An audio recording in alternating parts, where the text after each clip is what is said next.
बस 4 दिन पहले ये सुनसान गांव जो पहाड़ियों में बसा हुआ है कुछ इस तरह दिखता था। और क्योंकि ये गांव ग्वाटेमाला जंगलों के बीचों बीच बसा हुआ है, एक ऐसा ट्रॉपिकल एरिया जहां गर्मियों में भारी तूफानी बारिश होती है, तब इनमें से कई घर ऐसी भयानक परिस्थितियों के आगे टिक नहीं पाते और यहाँ के लोगों पर अपने परिवार की सुरक्षा के लिए घरों को बार बार बनाने का दबाव पड़ जाता है।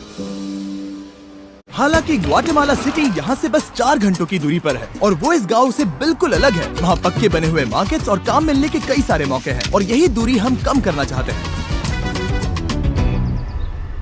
हमें ग्वाटेमाला के इस कम्युनिटी के बारे में पता चलते ही हमने कांटेक्ट किया टेचो को, जिसके साथ हमने 2 साल पहले काम किया था और हमने कोस्टा रिका के गरीब कम्युनिटी के लिए 10 घर बनाए थे ताकि हम इस गांव को नष्ट होने से किसी तरह से बचा सकें। और 1 हफ्ते बाद डैरेन ग्वाटेमाला सिटी के पास पहुंच गए और वहाँ खूबसूरत लैंडस्केप्स और रिच कल्चर होने के बावजूद भी उन्हें जल्दी से एहसास हो गया कि चिसीगुआन के उस छोटे से गांव तक पहुँचना कितना मुश्किल है। उन्हें पास वाले गांव तक एक चार्टर प्लेन से जाना पड़ा और उसके बाद जंगल से होते हुए मीलों तक चलकर जाना पड़ा। एक ऐसी कसरत जो इन्हें पैसे कमाने के लिए हर रोज करनी पड़ती है। वहाँ पहुँचने पर डैरेन की मुलाकात हुई एल्बर्टो से, 8 बच्चों के पिता जो अपनी पत्नी मरिया के साथ उनकी देखभाल करते हैं। उन्हें सबसे करीबी सिटी तक पहुंचकर फैब्रिक बेचने के लिए घंटों सफर करना पड़ता है, जिसके लिए सिर्फ $2 मिलते हैं। मतलब उनके परिवार के हर एक सदस्य को हर हफ्ते लगभग $1 में जीना पड़ता है। और इतना ही नहीं, परिवार में सभी को एक ही बेडरूम शेयर करना पड़ता है।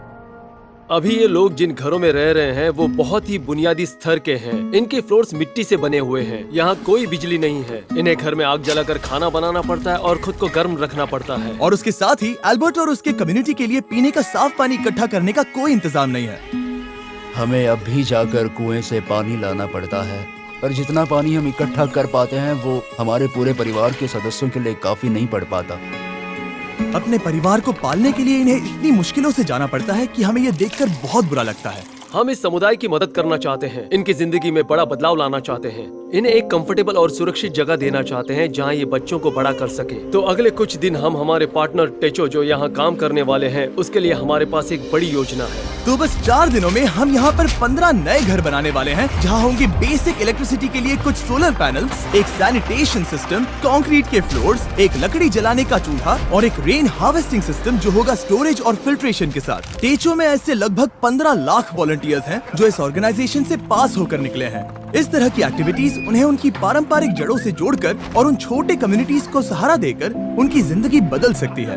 वो अपने और उन कम किस्मत वाले लोगों के बीच की दूरी कम करने में मदद करते हैं।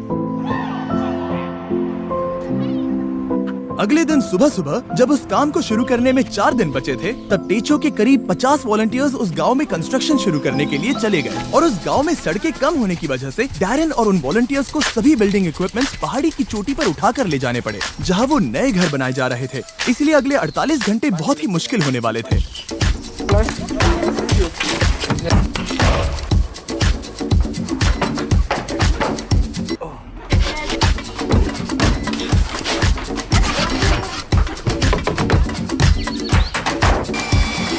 बस 2 ही दिनों में उन्होंने घर के कंस्ट्रक्शंस बनाने पूरे कर लिए थे। हालांकि बचे हुए सिर्फ 48 घंटों में अब भी उनके वाटर कलेक्शन सिस्टम के लिए इरिगेशन पाइप्स लगाने और प्लम्बिंग करना बाकी था।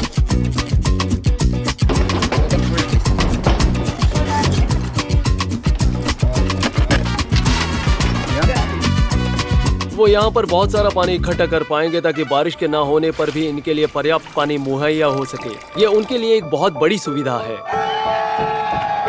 मैंने कभी डैरेन की क्षमता पर शक नहीं किया, पर इस बार वक्त बहुत कम था। मुझे विश्वास नहीं होता, पर सूरज उगने से पहले उन्होंने वक्त पर काम खत्म कर लिया ताकि एल्बर्टो और उन सभी परिवारों को नए घर का सरप्राइज मिल सके।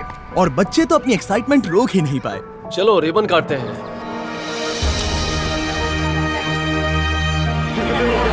हम तुरंत ही देख पा रहे थे कि ये समुदाय कितना खुश था। उनके चेहरे पर की वो हंसी, उनकी आवाज में एक्साइटमेंट, वो एक बेहद खूबसूरत अनुभव था। वो जिस तरह से शुक्रिया कर रहे थे वो मुझे हमने किए काम से बहुत बड़ा लग रहा था। अब उनके पास और ज्यादा पैसे कमाने के लिए बहुत सारे मौके होंगे क्योंकि अब उन्हें बारिश के बाद घर को मेंटेन करने के लिए कम वक्त लगाना होगा। और टेचो के बनाए हुए नए रोड से उन्हें पास की कम्युनिटी में आना जाना आसान हो जाएगा। अब बिजली के होते उनके बच्चों को रात में पढ़ने में बहुत आसानी होगी। ये नए चूल्हे हेल्दी खाना बनाना बहुत आसान कर देते हैं और इसी से ये कम्युनिटी बड़ी हो जाएगी और एक दिन एक फुली फंक्शनल गाँव बन जाएगा। जहाँ पास में बसी हुई सिटी के लोगों जितने ही काम होंगे। तो अल्बर्टो और उसके परिवार को अब कभी भी उस जोखिम भरे रास्ते से जाने की जरूरत नहीं पड़ेगी। हम इस सब के लिए बहुत खुश हैं। मेरी बीवी और सभी बच्चे भी इसे लेकर बहुत खुश हैं और मैं भी बहुत खुश हूँ।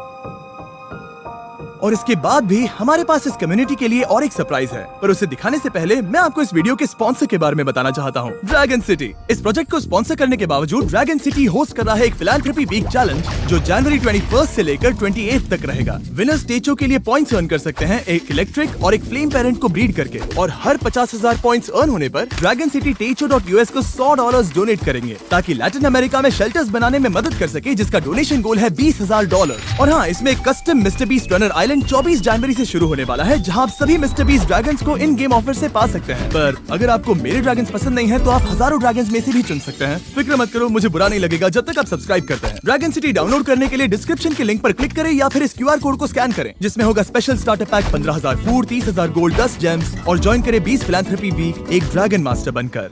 वो 15 घर बनाने के बाद हम यहाँ पर एक कम्युनिटी सेंटर भी बना रहे हैं, जो कि स्कूल के लिए कुछ एडिशनल क्लासरूम्स जैसा होगा। अभी उस स्कूल में सिर्फ 2 क्लासरूम्स हैं। यहाँ की औरतें उसे ट्रेनिंग और वर्कशॉप्स की तरह इस्तेमाल करेंगी ताकि वो नई स्किल सीखकर जॉब के नए रास्ते ढूंढ सकें।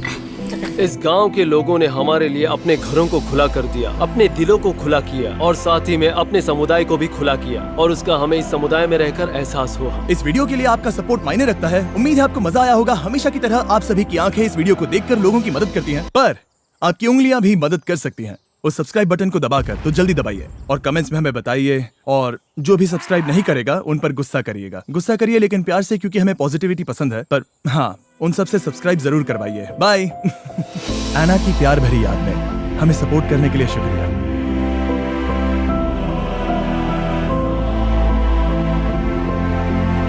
सब्सक्राइब।